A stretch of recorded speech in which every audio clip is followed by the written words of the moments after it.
Welcome to Sandhya குட்டி channel.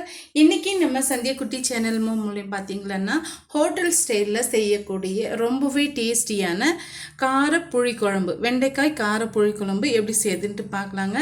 அதுக்கு பார்த்திங்களன்னா நான் வெண்டைக்காய் எடுத்து இது போல் நீல வாக்கில் கட் பண்ணிவிட்டு நல்லா வறுத்துட்டு எடுத்து வச்சுருக்கேங்க. நம்ம இதுக்கு பின்னாடி தான் நம்ம வாஷ் பண்ணி எடுத்துகிட்டு வர போகிறோம். இதுக்காக ஃபஸ்ட்டு வந்து வாஷ் பண்ணிவிட்டு கொஞ்சமாக ஆயில் சேர்த்து நம்ம வறுத்து எடுக்காமல் இந்த ப்ராசஸ் செய்கிறோன்ட்டு பார்த்திங்கன்னா இது போல் செய்யும் போது கொஞ்சம் கூட அந்த வழுவழுப்புன்றது கொஞ்சம் கூட இருக்காதுங்க. வாங்க இப்போ இந்த குழம்பு எப்படி சேர்த்துன்ட்டு பார்க்கலாம். இப்போ குழம்பு சேர்த்துக்காக கடாய் வந்து நம்ம சூடுபடுத்திக்கலாங்க. ஒரு 1.5 குழிக்கலையாரண்டுகளுக்கு நம்ம ஆயில் வந்து சேர்த்துக்கலாம். நீங்கள் எந்த ஆயில் வேணுமானாலும் நீங்கள் சேர்த்துக்குங்க.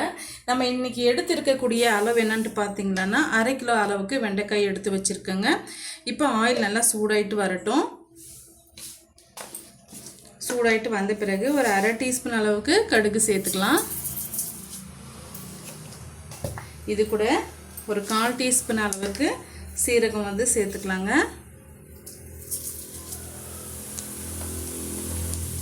இது கூடவே கொஞ்சமாக ஒரு 10 வெந்தயம் போல் சேர்த்து விட்டுக்கலாம். அதிகமாக செய்யக்கூடாது, சிறு கசப்பு தன்மை வந்துடுங்க. இப்போ இது நல்லா பொரிஞ்சு வரட்டும். பாருங்கள், நல்லா பொரிஞ்சு வருது. இந்த ஸ்டேஜில் 2 கைப்பிடி அளவுக்கு சின்ன வெங்காயமும் 1 கைப்பிடி அளவுக்கு வெள்ளைப்பூண்டு வந்து நசுக்கி வச்சுருக்கேன், சேர்த்துக்கலாம். தாராளமாக வெங்காயமும் வெள்ளைப்பூண்டும் சேர்த்துக்கோங்க, அப்போ தான் வந்து டேஸ்ட்டு நல்லாயிருக்கும். சேர்த்துட்டு இது ஓரளவுக்கு நல்லா வதங்கி வரட்டுங்க. இப்போ கருவேப்பிலை ஆட் பண்ணிக்கலாம். இதையும் சேர்த்து நல்லா வதக்கி விட்டுக்கலாங்க.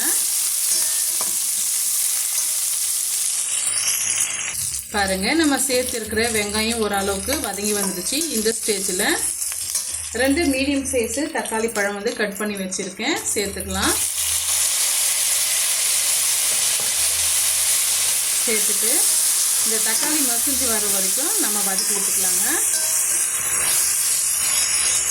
இப்போ இந்த வெங்காயமும் தக்காளியும் நல்லா வந்து மசிஞ்சு வரதுக்காக உப்பு சேர்த்துக்கலாம். இப்போ நான் மொத்தமாகவே குழம்புக்கு தேவையான அளவுக்கு நான் உப்பு சேர்த்துக்கிறேன். நீங்கள் பார்த்துட்டு பிறகு வந்து சேர்த்துக்கோங்க, இல்லை நீங்கள் 2 முறையாகவும் நீங்கள் தனித்தனியாகவும் சேர்த்துக்கோங்க. இப்போ இது ஓரளவுக்கு வதங்கி வரட்டும். நம்ம சேர்த்துருக்க வெங்காயம், வெள்ளைப்பூண்டு, தக்காளி பழம் எல்லாமே நல்லா மசிஞ்சு வந்துடுச்சு. இந்த ஸ்டேஜில் நம்ம ஏற்கனவே வறுத்து எடுத்து வச்சுருக்க வெண்டைக்காயை சேர்த்து விட்டுக்கலாங்க. இப்போ நல்லா வந்து அலசிட்டு நான் சேர்த்துக்கிறேன். இது போல் நீங்கள் ஒரு முறை ட்ரை பண்ணி பாருங்கள், உங்களுக்கு அந்த வித்தியாசம் நல்லாவே தெரியும். எடுத்த உடனே இந்த வெண்டைக்காயை நல்லா கழுவிட்டு என்னதான் நீங்கள் தண்ணியில் தொடச்சி எடுத்தாலையுமே அந்த பிசுபிசுப்பு தன்மைன்றது கண்டிப்பாக வந்து இருக்குங்க. இது போல் நீங்கள் ட்ரை பண்ணிங்களன்னா கண்டிப்பாக அந்த வழுவழுப்பு இருக்காது.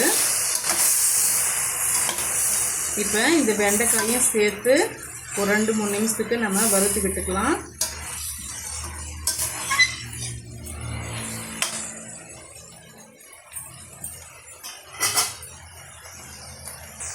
பாருங்கள், ஒரு 2லேருந்து ஒரு 3 நிமிஷம் நம்ம வதக்கி விட்டுக்கிட்டோம்.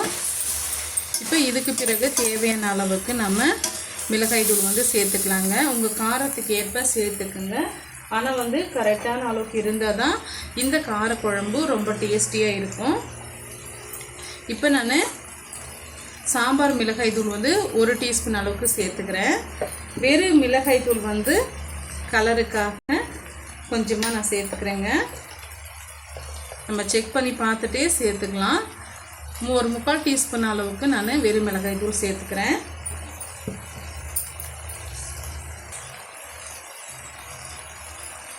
ரெண்டு டீஸ்பூன் அளவுக்கு மல்லித்தூள் வந்து சேர்த்துக்கலாம்.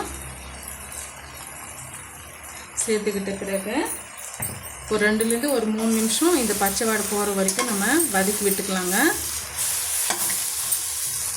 இப்போ இதுக்கு பின்னாடி சேர்க்குற இன்க்ரீடியன்ட்ஸ் தான் வந்து ரொம்பவே நமக்கு ஒரு நல்ல டேஸ்ட் கொடுக்கும். அது என்னன்னு சொல்லிட்டு வீடியோவை ஸ்கிப் பண்ணாமல் லாஸ்ட் வரைக்கும் பாருங்கள், உங்களுக்கு ரொம்பவே யூஸ்ஃபுல்லாக இருக்கும்.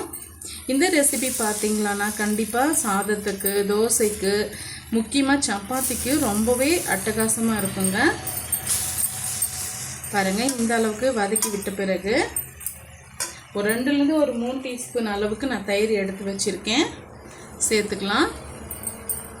புளிச்ச தயிராக இருந்தாலையும் பரவாயில்லைங்க. 2லேருந்து ஒரு 3 டீஸ்பூன் அளவுக்கு தயிர் சேர்த்துக்குங்க. தயிர் சேர்த்து இதையுமே இதோடு நம்ம வதக்கி விட்டுக்கலாம்.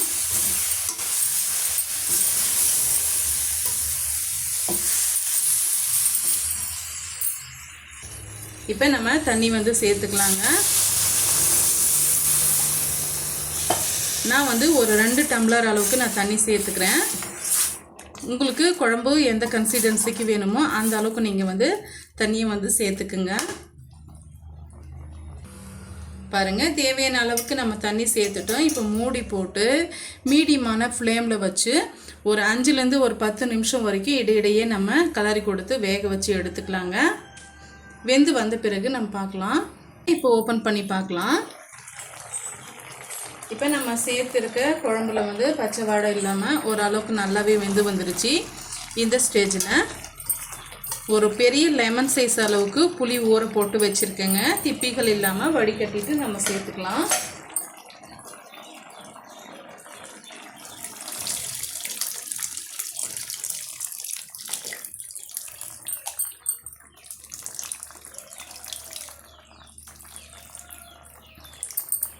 இப்போ ஒரு 5 நிமிஷம் நம்ம மீடியமான ஃப்ளேமில் வச்சு வேக வச்சு எடுத்துக்கலாங்க.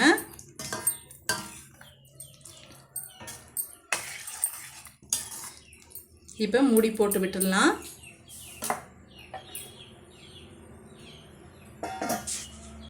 இப்போ ஓப்பன் பண்ணி பார்க்கலாம். புளி சேர்த்து ஒரு 5 நிமிஷம் ஆயிடுச்சு. எண்ணெயும் நல்லா பிரிஞ்சு வந்துருச்சு பாருங்கள். ரொம்பவே அருமையான முறையில் வெண்டைக்காய் கார புளி குழம்பு ரெடி ஆகிடுச்சு பாருங்கள். இதை பார்த்திங்கன்னா சூடான சாதத்தோட சப்பாத்தியோட நீங்கள் சேர்த்து சாப்பிடும் போது ரொம்பவே டேஸ்டியாக இருக்குங்க. இது பழையது பட்டாலுமே கெட்டே போகாது, ரொம்பவே அருமையாக இருக்கும். ஒரு முறை நீங்கள் ட்ரை பண்ணி பாருங்கள். ட்ரை பண்ணி பார்த்துட்டு எப்படி இருக்குன்னு சொல்லிட்டு மறக்காமல் உங்களுடைய ஃபீட்பேக்கை என்னோட ஷேர் பண்ண மறந்துடாதீங்க. இது போல் டேஸ்டியான சிம்பிளான ரெசிபிஸ் பார்க்க நம்ம சேனலை ஃபாலோ பண்ணவும் மறந்துடாதீங்க. தேங்க்யூ ஃபார் வாட்சிங்.